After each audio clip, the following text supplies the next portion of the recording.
मित्रों नमस्कार। आप देख रहे हैं धर्मदृष्टि पत्रिका का यूट्यूब चैनल दस्तक मीडिया। मैं विनोद शुक्ल आपको सुना रहा हूं बाबा नीम करोड़ी की अद्भुत गाथाएं। और अद्भुत गाथाओं की श्रृंखला में आप सुन रहे हैं पंडित होदत्त शर्मा के संस्मरण।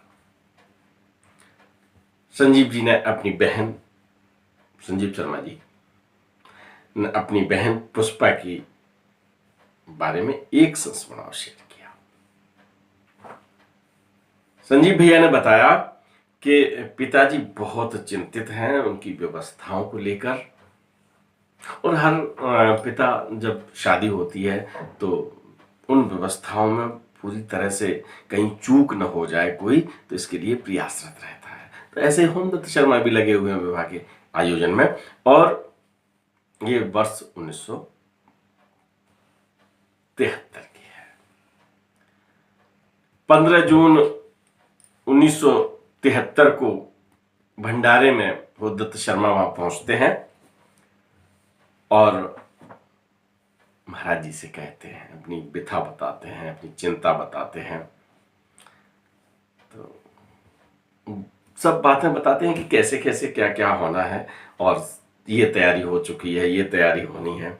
क्योंकि महाराज जी के जो अनन्य भक्त हैं वो क्या महाराज जी को सारी बात बताते हैं और आज भी बताते हैं। तो होदत्त शर्मा ने बताया, शर्मा ने एक चीज और बताई कि हमारे गांव में महाराज जी बिजली नहीं, आपको मालूम है, और बारात आएगी, गर्मी का मौसम है। मैंने एक कथा सुनाई थी, आपको याद हो। अब चूंकि ये मैं इसलिए सुना रहा हूं, इनकी सीरीज चल रही है और ये बातें आई हैं, तो और जो चीजें भंडारे में ये सुना है तो और तथ्य भी इसमें आए हैं। तो महाराज जी से जब ये कह रहे हैं कि बिजली नहीं है वहां, और भी ऐसी कथाओं में मौसम बदलने की कथाएं हैं, इसमें भी यही बात है। तो अब कैसे चलेगा महाराज जी, गर्मी होगी, व्यवस्थाएं तो हैं गांव में। और एक बात और बताते हैं आपको, जब गर्मी का मौसम होता है तो उस समय जो भोजन व्यवस्था होती ना, वो जल्दी से जल्दी सब्जी खराब ना हो जाए, टाइम से बने, ये सब चीजें चलती हैं। और सर्दी के मौसम में अगर विवाह होता है, कोई कार्यक्रम होता है, तो क्या होता है, आप सुबह बना दीजिए, देर शाम रात तक चलती रहेगी। आपने सुबह सब्जी बना दी गर्मी के मौसम में तो वो खराब हो जाएगी। ये सब छोटी छोटी चिंताएं हैं, लेकिन आप ये छोटी चिंताएं बड़ी चिंताओं में बदल जाती हैं। कब मान लीजिए पूड़ियां रखी और सब्जी खत्म हो गई है ना, या खराब हो गई, तो इन सब चिंताओं के बीच होदत्त शर्मा अपनी बातें जब कह रहे हैं तो महाराज जी उस दिन बोलते हैं, पंडित क्यों परेशान है, तेरी बेटी की शादी है ना। अरे बेटी की शादी है तो इतना परेशान होगा तो कैसे करेगा। चल, तेरी समस्या बड़ी एक यही है कि मौसम ठीक नहीं है, गर्मी रहेगी।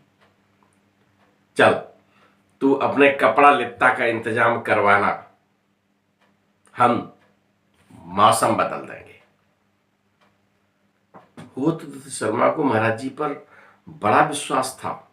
और मैं आपको हमेशा बताता हूं कि श्रद्धा विश्वास के साथ जब कोई बात की जाती है तो ईश्वर को वो करना पड़ता है।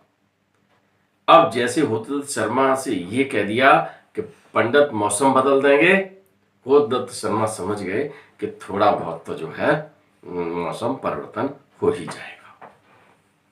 गांव चले आते हैं, पुष्पा की बारात आ जाती है गांव में।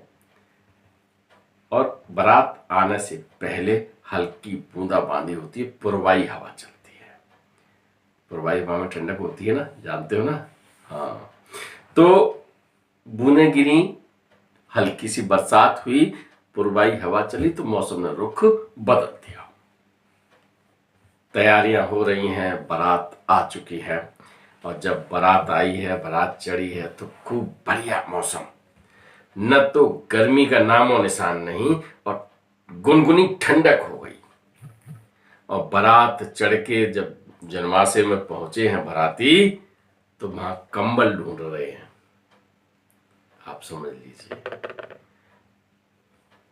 गर्मी का मौसम भयंकर, मई जून जुलाई अगस्त ये 3-4 महीने जो होते हैं इनमें तो बहुत भयंकर गर्मी पड़ती है।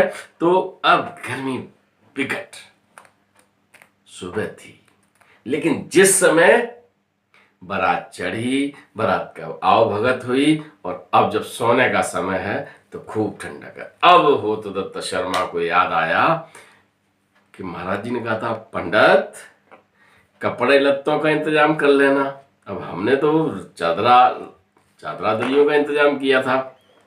खैर, जैसे ही उनके ये जेहन में बात आती है तो फिर प्रार्थना करते हैं कि महाराज जी इतनी ठंडक मत करो, ठीक ठीक कर दो। और मौसम ऐसा हो जाता है कि बिल्कुल बसंत बिहार जैसा, जहां न गर्मी लगती है न बहुत ज्यादा सर्दी होती है। तो ऐसी कृपा जब महाराज जी करते हैं, है ना, तो प्रार्थना जिस मन से होती है तो चिंता दूर करते हैं। तो बड़ी समस्या का समाधान, यही समस्या नहीं कोई समाधान कर सकता था।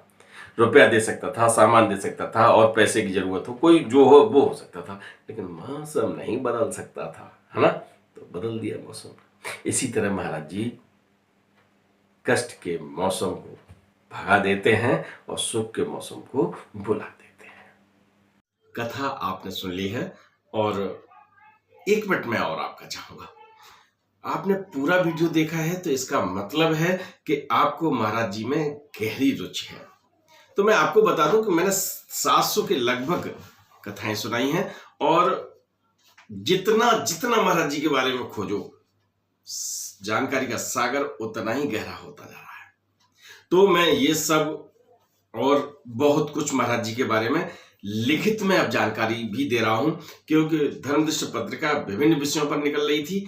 मैंने उसको महाराज जी को समर्पित कर दिया है। 4 अंक निकाल चुका हूं। प्रकाशित 4 अंक सदस्यों के लिए हैं और हम विश्व के 23 देशों में और देश के प्रत्येक राज्य में प्रिंट रूप में या डिजिटल रूप में पत्रिका आप सबके घर में पहुंच रही है।